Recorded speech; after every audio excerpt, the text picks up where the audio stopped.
Direktorat Tindak Pidana Umum Barreskrim Polri akan memanggil Kepala Badan Perlindungan Pekerja Migran Indonesia BP2MI Beni Ramdhani untuk dimintai keterangannya sebagai saksi terkait sosok T yang disebut sebagai pengendali judi online di Indonesia.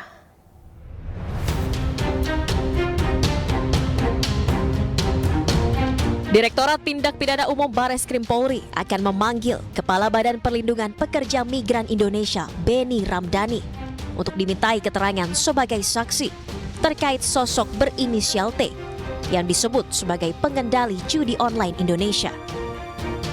Dalam pengakuannya, sosok inisial T sebagai pengendali judi online mengagetkan banyak pihak, mulai dari Presiden Joko Widodo serta Kapolri Jenderal Listio Sigit Prabowo. Pemanggilan Beni Ramdhani dijadwalkan pada Senin 29 Juli mendatang.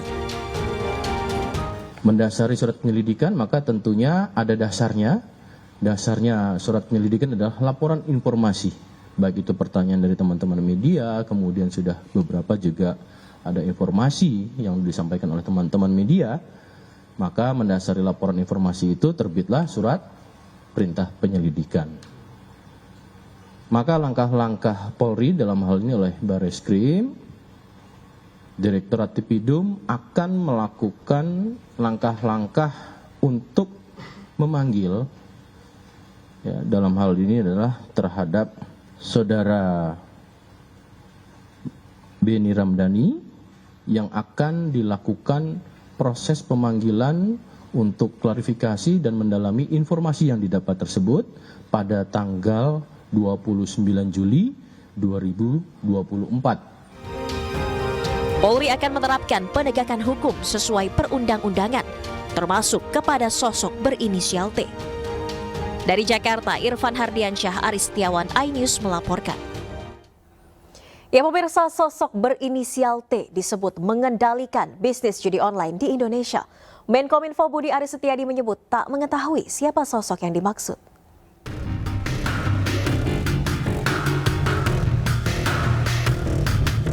Praktik judi online di tanah air dari tahun ke tahun kian meresahkan.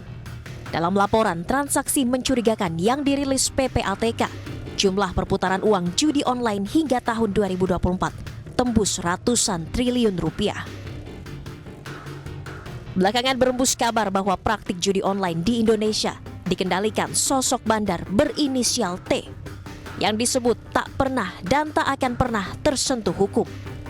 Hal ini disampaikan Kepala Badan Perlindungan dan Pekerja Migran Indonesia, Beni Ramdhani. Ia menyebut temuan ini telah disampaikan kepada Presiden Jokowi. Untuk hal ini, saya menyatakan di depan Presiden, Panglima TNI dan Kapolri, sebetulnya sangat mudah untuk menangkap siapa aktor di balik bisnis judi online di Kamboja dan siapa aktor di balik scamming online. Saya cukup menyebut inisialnya T aja paling depan lah. Yang kedua saya nggak perlu sebut. Dan ini saya sebut di depan Presiden. Sementara Menkominfo Budi Aris Setiadi mengaku tak tahu menahu siapa sosok berinisial T yang dimaksud. Ia pun enggan berspekulasi dan menyerahkan penegakan hukum terkait judi online kepada aparat yang berwenang. Kalau tanya inisial gini loh, kalau tanya inisial, tanya yang buat inisial, jangan tanya kita, emang tebak-tebak buah manggis. Katanya BP2MI sudah melaporkan Pak ke Satgas dan juga ke Presiden Pak. Ya sudah, tanya aja yang membuat pernyataan. Tapi siapa buat itu Pak namanya Pak? Saya tahu Pak. Kalau T, saya masalah T itu kan banyak. Ada masa Mayor Teddy. Waduh. Soeharto bukan Pak? Enggak lah, bukan lah. Udahlah, pokoknya kita. Sosok bandar berinisial T ini pun ramai diperbincangkan netizen di jagat maya. Bahkan kata kunci inisial T menjadi trending topik di media sosial X. Tim Liputan iNews melaporkan. Ya pemirsa, di tengah upaya masif pemerintah memberantas judi online, publik malah dikagetkan dengan temuan Kepala Badan Perlindungan Pekerja Migran Indonesia atau BP2MI tentang sosok yang disebut sebagai pengendali judi online di Indonesia. Lalu siapakah sosok tersebut? Pemirsa, Kepala BP2MI, Benny Ramdhani adalah yang mengungkapkan pertama kali bahwa pengendali judi online di Indonesia berinisial T. Hal ini diungkapkan Benny pada Kamis 25 Juli 2024 lalu. Ia bahkan mengaku pernah menyampaikan di rapat terbatas pada Agustus 2023 dengan Presiden. Meskipun hingga kini Benny belum menjelaskan siapa sebenarnya sosok yang dimaksud ini. Dan pemirsa, selain menyebut inisial T, Benny bahkan mengatakan bahwa selama Republik Indonesia berdiri, sosok berinisial T yang ia sebut tidak pernah akan tersentuh hukum. Atas hal ini Benny juga dipanggil oleh Bareskrim Polri pada Senin esok untuk didalami keterangannya.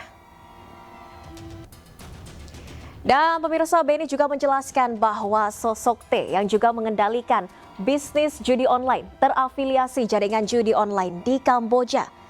Dan hasil ini menurut Benny ia temukan saat melakukan penyelidikan tentang banyaknya WNI yang dipekerjakan secara ilegal di Kamboja.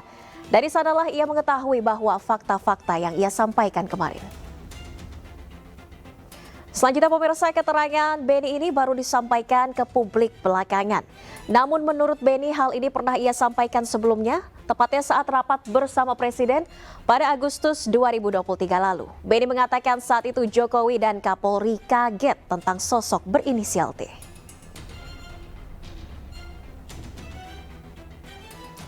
Dan pemirsa, jeratan setan judi online juga menyasar anak-anak. PPATK menemukan ribuan anak terlibat transaksi judi online ratusan miliar rupiah.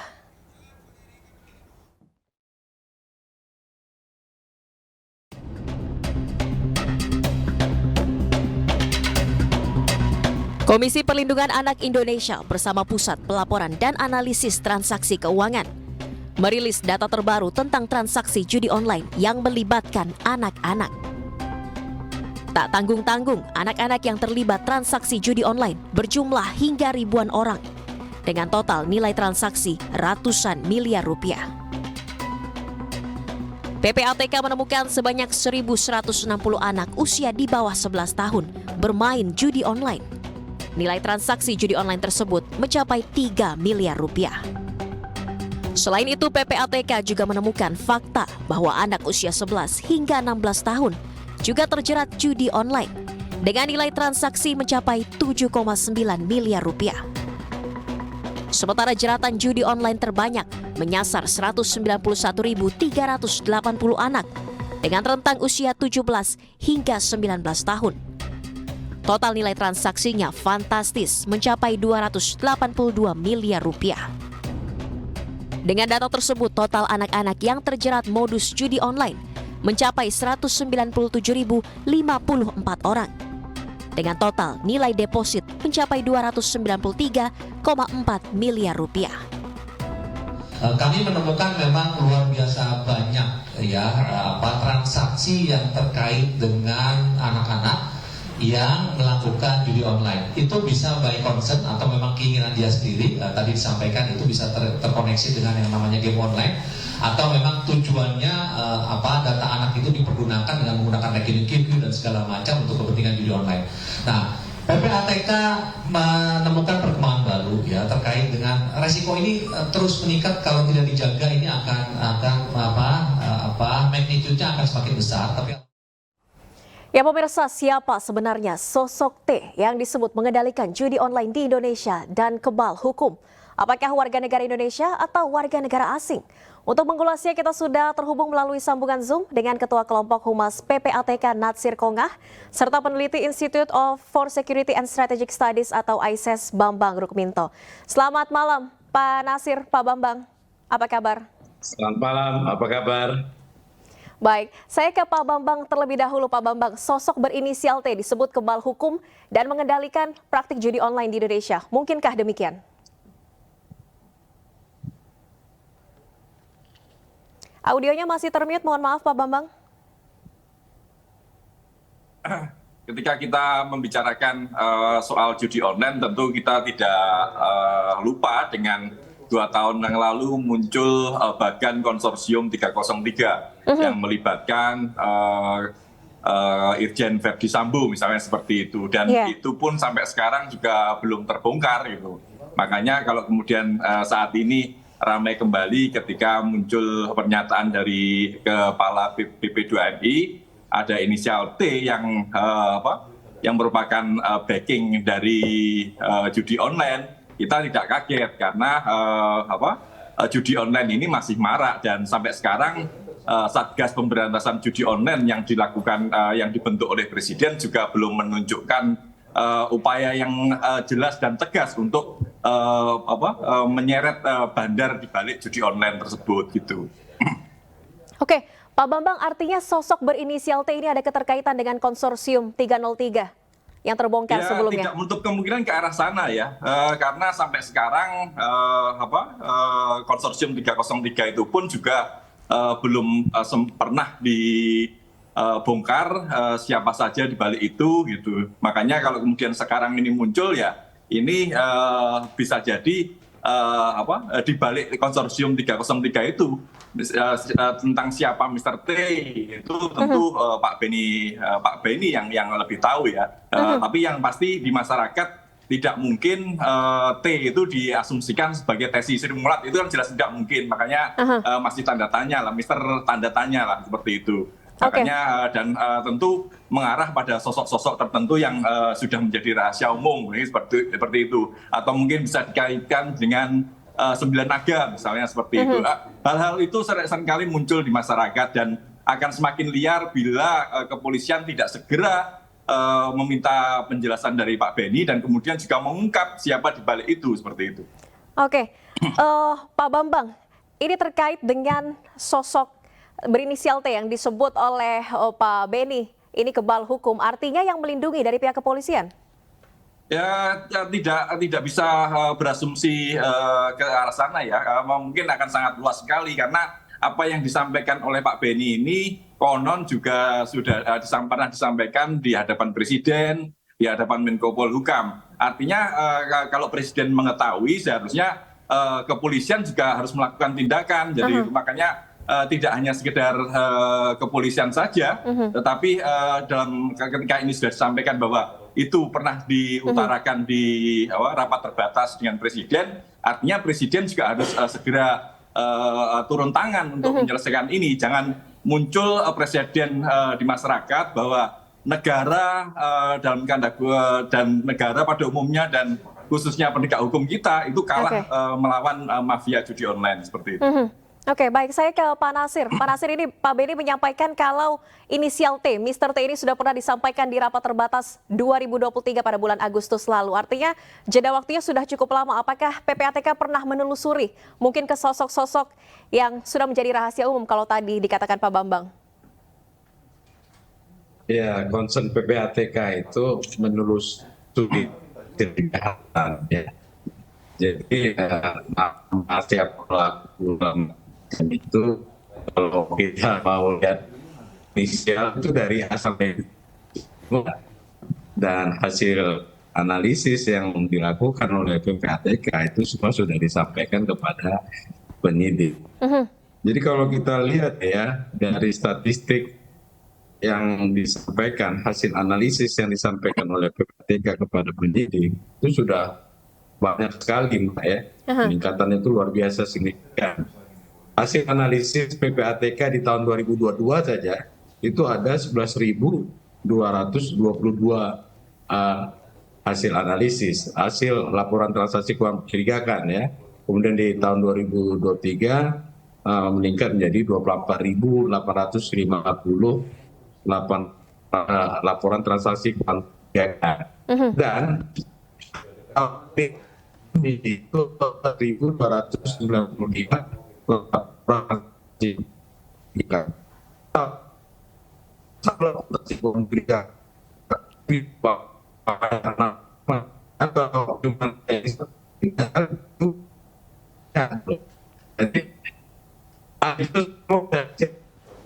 teman-teman.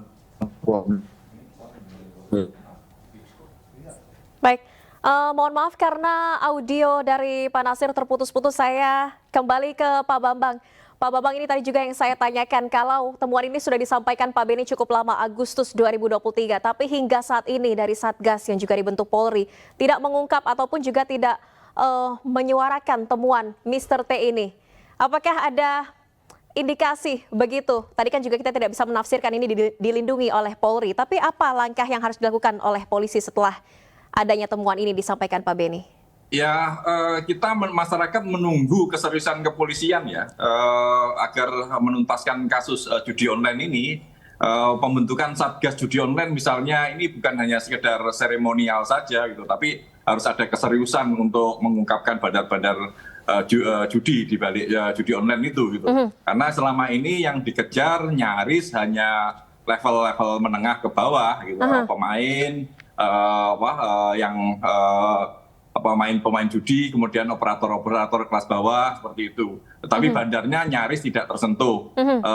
Divisi Siber Mabes Polri tentunya juga sangat paham terkait dengan siapa pemain itu, karena ketika seseorang pemain itu bisa dideteksi, bisa diambil misalnya di lapangan, seharusnya level atasnya, alirannya itu juga harus ditemukan. Apalagi kawan-kawan dari PPATK juga sudah menyampaikan tentang arah aliran dana dari judi online itu ke arah kemana, seperti itu. Oke, saya kembali ke Pak Nasir, semoga audionya sudah aman. Pak Nasir, terkait dengan aliran dana ini, apakah PPATK juga sudah mulai menelusuri aliran dana mencurigakan atau tidak wajar yang mengarah ke sosok bandar judi online Indonesia? Ya, itu sudah lama pekerjaan yang kita lakukan ya, dan banyak sekali. Tadi saya sudah sampaikan bagaimana banyaknya laporan transaksi keuangan mencurigakan yang disampaikan oleh PPATK, ya, yang dianalisis oleh PPATK, kemudian hasil analisis yang dilakukan tadi disampaikan kepada teman-teman penyidik ya, di mana penyidik sendiri juga kita tahu banyak sudah mengungkap dan menangkap ya kasus dari judi online yang ada, baik di dalam maupun di luar negeri. Oke. Seperti itu, Mbak. Ini kan pernyataan dari Pak Beni kalau Mr. T ini sosok yang kebal hukum. Apakah PPATK juga akan menelusuri aliran dana mungkin kepada aparat yang berwenang menyelidiki judi online ini? Iya, concern kita tuh kepada aliran dana uang hasil kejahatan yang ada. Bahwa dari sana kita mendapatkan nama-nama, itu banyak sekali nama. Dan bandar-bandar judi online yang ada itu juga sudah kita sampaikan hasil analisisnya kepada penyidik. Oke, ini kan kalau sudah keluar inisial Mr. T, artinya kan bisa lebih mempersempit untuk pendalaman dari PPATK, Pak Nasir. Bagaimana sejauh ini progresnya? Apakah sudah mengarah ketemuan siapa Mr. T yang disebut-sebut Pak Beni Ramdhani ini? Iya, nama-nama dari bandar judi itu sudah ada di tangan penyidik ya. Nah, kita terus berlakukan koordinasi dengan teman-teman penyidik. Bila mana misalnya mereka menemukan informasi baru, kita bisa dalami. Dan juga ada informasi-informasi yang kita sampaikan kepada teman-teman penyidik ya. Dan itu interaksi itu terus berlangsung ya. Meski kita tahu kan dari beberapa tahun yang lalu sudah banyak yang dibongkar ya. Uang hasil kejahatannya bisa disita, seperti itu. Oke, nama-nama bandar judi sudah ada di tangan penyidik. Saya ke Pak Bambang. Pak Bambang, ini kemudian dari pihak kepolisian bagaimana? Kenapa pernyataan awal sosok Mr. T ini justru terungkap dari Kepala BP2MI, bukan dari polisi? Ya, saya melihatnya ini juga salah satu bentuk kegeraman ya dari Pak Beni, mungkin bagaimana kawan-kawan penegak hukum ini tidak begitu responsif seperti jargonnya gitu, terkait dengan upaya informasi yang sudah disampaikan PPATK maupun sudah disampaikan Pak Beni di rapat terbatas gitu loh. Makanya sama seperti di masyarakat, no viral no justice. Jadi Pak Beni menemukan saluran juga bahwa ini harus diviralkan dulu untuk mendorong penegak hukum kita untuk segera bertindak lebih responsif seperti itu. Baik. Selanjutnya kami masih akan kembali dan akan melanjutkan dialognya Pak Nasir dan juga Pak Bambang, namun usai jeda berikut, dan pemirsa tetaplah di iNewsroom.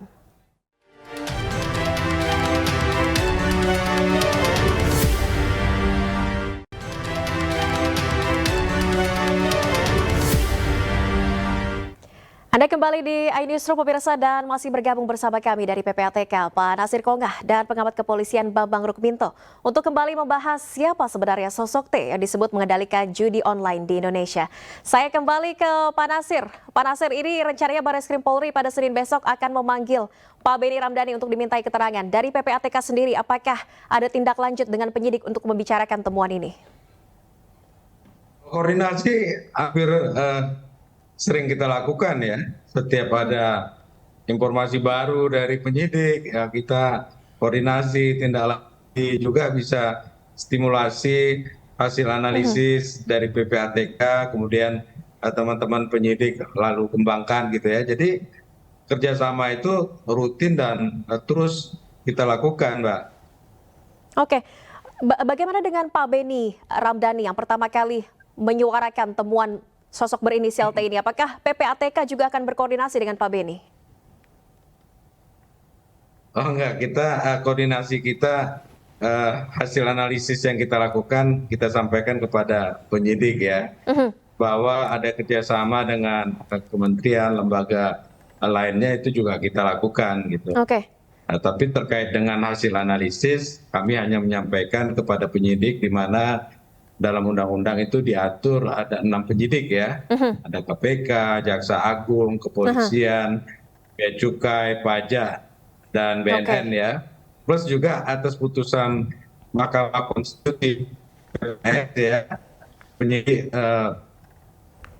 pejabat penyidik negeri sipil penyidik sipil ya, PPNS itu yang dapat yang melakukan penyelidikan tindak pidana asal juga bisa kita lakukan kerjasama di dalam menyampaikan hasil analisis kepada PPNS. Seperti itu, Mbak. Baik, Pak Bambang, ini terkait dengan sosok berinisial T tadi Anda juga menyebut bisa jadi ada keterkaitan dengan konsorsium 303. Sampai sekarang kan konsorsium ini tidak terbongkar siapa dalangnya, Pak Bambang. Kemudian bagaimana kita bisa mempercayakan pihak kepolisian untuk mengusut tuntas siapa sosok Mr. T ini? Ya, yang terpenting adalah aksi nyata ya. Aksi nyata dari upaya pemberantasan judi online ini gitu loh.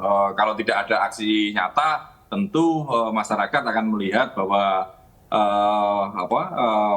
pemberantasan judi online ini hanya main-main saja, hanya sekedar seremoni saja atau retorika saja gitu. Yang terpenting adalah aksi nyata, dan kemudian juga akan muncul persepsi di masyarakat bahwa ada pihak-pihak yang melindungi bandar judi online ini, dan ini tentu akan dikaitkan dengan pihak kepolisian karena dalam bagan konsorsium 303 itu juga disebut ada nama-nama dari pihak kepolisian yang sampai sekarang juga belum pernah dikonfirmasi seperti itu. Makanya yang lebih penting adalah upaya ini harus keseriusan dari pemberantasan judi online ini benar-benar nyata gitu. Bukan hanya sekedar pernyataan-pernyataan saja yang malah terkesan lepas tangan gitu. Seperti disampaikan Menkominfo tadi, saya melihatnya ini upaya lepas tangan dari apa yang disampaikan Pak Benny Ramdhani gitu. Pernyataan dari Pak Benny Ramdhani itu serius gitu. Jadi responnya jangan sekedar retorika saja, dan itu harus ditindaklanjuti dengan lebih cepat, lebih progresif gitu. Kalau tidak ya akan munculkan presiden bahwa penegak hukum kita ini ada di bawah ketiak mafia judi online seperti itu. Baik, kita nantikan sama-sama aksi nyata dari pihak kepolisian. Jangan sampai ada pernyataan lagi kalau ada sosok yang kebal hukum yang mengatur bisnis judi online ini. Terima kasih banyak Pak Nasir Kongah dan Pak Bambang Rukminto telah bergabung di iNewsroom. Sehat selalu Bapak-Bapak.